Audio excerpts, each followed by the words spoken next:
Okay, here is your planning board recap for last night, which was Thursday, December 4th, 2025. It was a regular meeting and all the board members were there except Mike LaRue. I'm clearly very much struggling with this microphone today, so we'll just skip that. No public comment. The minutes were approved from the last meeting. We did have a riveting public hearing. I mean, it was a good one for the creation of a major subdivision off of School Street and Heritage Drive. So this is one that's been in front of us since March. This was the preliminary plan. When you have a major subdivision, there's prelim and then there is a final plan. So this was just for prelim and it was the public hearing.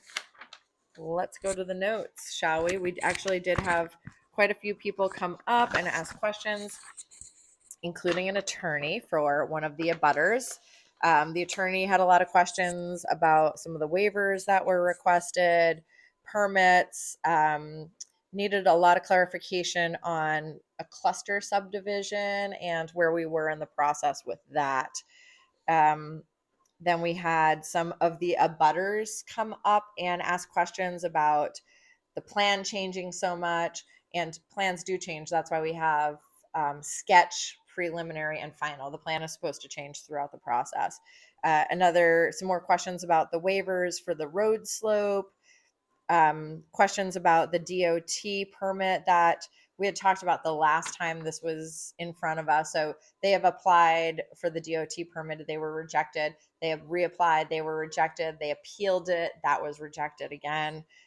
There may be a conversation opening back up, but we actually think that that is false.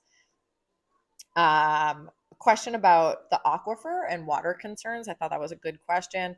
A question about putting a turning lane onto Heritage Drive. We're going to look into that. Looking into the HOA, sidewalks, wells, safety, and then the attorney came back up and asked a lot of questions about the vernal pool.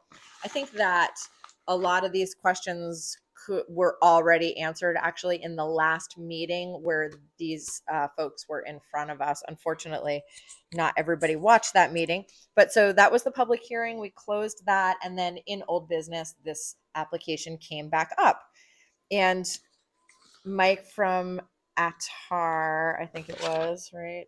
Attar came up and answered a lot of those questions that were asked. Let me get to my correct thing here. They wound up actually taking away or sorry, my brain is not operating right now apparently, but they're removing their waiver request for the street slope. So that actually took away a lot of the questions and concerns from the abutters. Still talking to DOT, going back to our last meeting with them, we had a lot of questions and IF&W weighed in on those things. So that was good.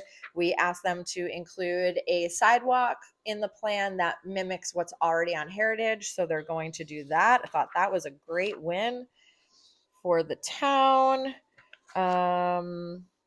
Let's see. Yeah, so we kind of went through the conditions that we have so far for approval with them.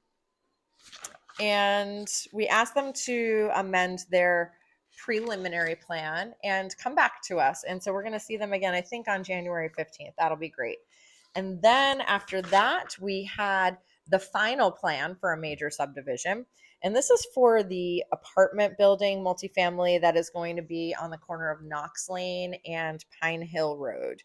So Eric from Altus came in. They presented their plan.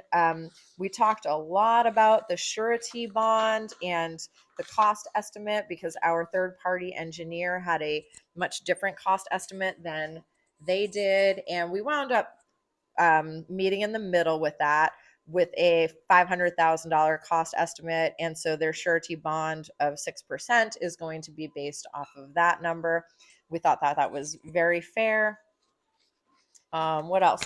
They believe that they're going to be able to actually do a gravity sewer instead of having to do a pump system with a generator like they originally thought. So that's going to save them some money as well. In the end, we basically went through the findings of fact. Everything was perfect. We went through the conditions of approval. I believe we have 7 conditions on there.